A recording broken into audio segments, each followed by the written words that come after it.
दक्षिण अफ्रीका में मोहसिन हेंड्रिक्स, जिन्हें दुनिया का पहला खुले तौर पर समलैंगिक इमाम कहा जाता था, उनकी गोली मारकर हत्या कर दी गई।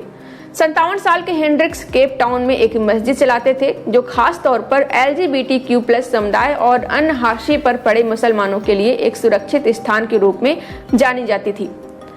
15 फरवरी की सुबह जब वो दक्षिण अफ्रीका के गके बरहा शहर में अपनी कार में यात्रा कर रहे थे, तभी घात लगाकर हमला किया गया और उन्हें गोलियों से भून दिया गया।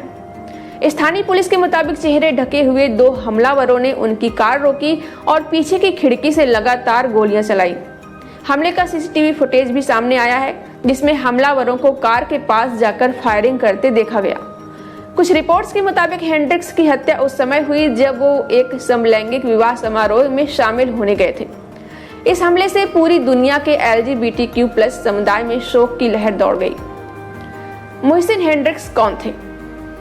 1996 में उन्होंने सार्वजनिक रूप से खुद को समलैंगिक घोषित किया, जिससे मुस्लिम समुदाय में बड़ा विवाद हुआ था। उन्होंने द इनर सर्किल नाम का एक संगठन बनाया जो समलैंगिक मुसलमानों को अपनी आस्था और यौन पहचान में सामंजस्य बैठाने में मदद करता था।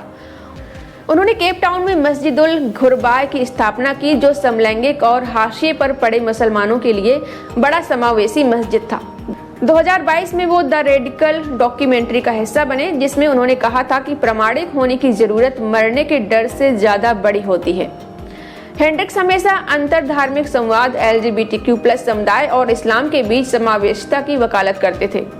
LGBTQ+ अधिकारों के लिए काम करने वाले संगठन ILGA की कार्यकारी निदेशक जूलिया एहर्ट ने इस हत्या को संभावित घृणा अपराध यानी हेट क्राइम बताया और गहरी जांच की मांग की।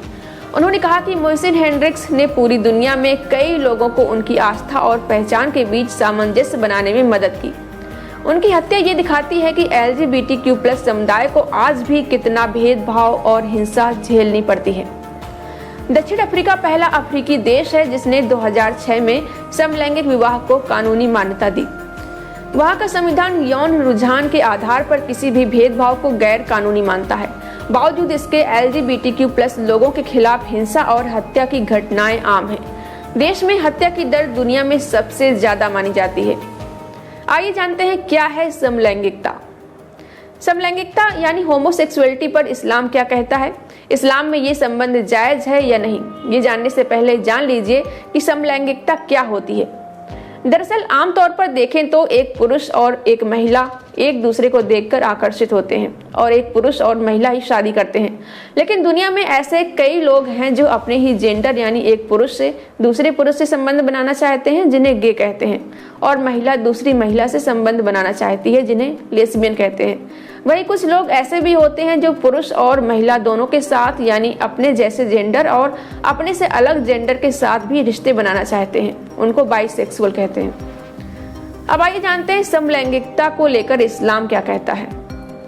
सबसे पहला सवाल हम सबके मन में आता है कि इस्लाम गे और लेस्बियन लोगों को स्वीकार करता है या नहीं, जिसका जवाब है नहीं। मौलवी असीम बिन लुकमान अल हाकिम कहते हैं कि इस्लाम समलैंगिकता को लेकर कहता है कि ये हराम है, ये कुदरत के खिलाफ है। साथ ही वो कहते हैं कि सिर्फ इस्लाम ही नहीं बल्कि ईसाई धर्म भी इस बात की वकालत करता है। इस्लाम में इन रिश्तों की इजाजत नहीं दी जाती। मुफ्ती इस्माइल कहते हैं कि जिस तरह इस्लाम में शराब पीना हराम है, बिना शादी के किसी लड़की या लड़के से रिश्ते बनाना हराम है, इसी तरह इस्लाम में समलैंगिक रिश्ते बनाना भी हराम है। अब आइए जानते हैं कुरान क्या कहता है। कुरान में पुरुषों से पुरुषों के रिश्ते को लेकर एक किस्सा पेश किया गया है और इस संबंध का जिक्र किया गया है। पैगंबर लूत की कौम इस तरह के काम करती थी। उनकी कौम के मर्द एक दूसरे से रिश्ता बनाते थे। इसी के बाद अल्लाह ने उन्हें सजा दी और पूरी कौम तबाह हो गई थी। कुरान में सोडोमी की निंदा की गई है। क्या ऐसा करने पर इस्लाम से खारिज हो जाते हैं? सऊदी के मौलवी आसिम बिन लुकमान अल हकीम कहते हैं कि लोग कहते हैं कि अगर कोई मुसलमान शख्स गे बन जाता है तो वो इस्लाम से खारिज हो गया। वो कहते हैं कि ऐसा नहीं है। गे या लेस्बियन बनने पर कोई भी पुरुष या महिला इस्लाम से खारिज नहीं होते हैं, क्योंकि ये कोई शिरक नहीं है, लेकिन ये हराम है। इस्लाम ऐसा करने की इजाज़त नहीं देता है। ये बाकी गुनाह करने के जैसा ही एक गुनाह है। वो कहते हैं कि अगर आप पुरुषों से ही संबंध बनाना चाहते हैं तो आप मुसलमान तो रहोगे लेकिन धर्म से खारिज नहीं होगे। लेकिन ये एक गुनाह है, इस्लाम इसको करने की इजाज़त नहीं देता है, ये हराम है। वहीं एडवोकेट फैज सैयद कहते हैं कि गे और लेस्बियन लोग जो काम करते हैं, एक दूसरे से रिश्ता बनाते हैं, ये बहुत बड़ा गुनाह है और इस्लाम में इसके लिए बहुत सख्त सज़ा है। दुनिया के कई हिस्सों में समलैंगिक लोगों के अधिकारों के लिए आए दिन आंदोलन होते रहते हैं। इन आंदोलनों में बड़ी संख्या में लोग शामिल होते हैं। इसी को लेकर डॉक्टर उमर सुलेमान ने बताया कि क्या मुसलमान इन आंदोलन प्रदर्शन का हिस्सा बन सकते हैं या नहीं। डॉक्टर सुलेमान कहते हैं कि इस्लाम में बिना निकाह के किसी भी मर्द और औरत के बीच किसी भी तरह का रिश्ता हराम है। समलैंगिक रिश्ता पुरुषों के लिए पुरुषों से रिश्ता बनाना और महिलाओं के लिए महिलाओं से रिश्ता बनाना स्पष्ट रूप से इस्लाम में हराम है। इसी के साथ उन्होंने ये भी कहा कि हमें ऐसे लोगों के साथ अत्याचार नहीं करना चाहिए और इस तरह किसी भी अत्याचार की निंदा करनी चाहिए, लेकिन इसका मतलब ये नहीं है कि उन पर हो रहे अत्याचार के लिए हम हराम चीज़ को हलाल मान लें। इस्लाम में ये चीज़ मना है और हराम है। पुरुष के लिए पुरुष और महिला के लिए महिला से इस्लाम में संबंध बनाना जायज़ नहीं है।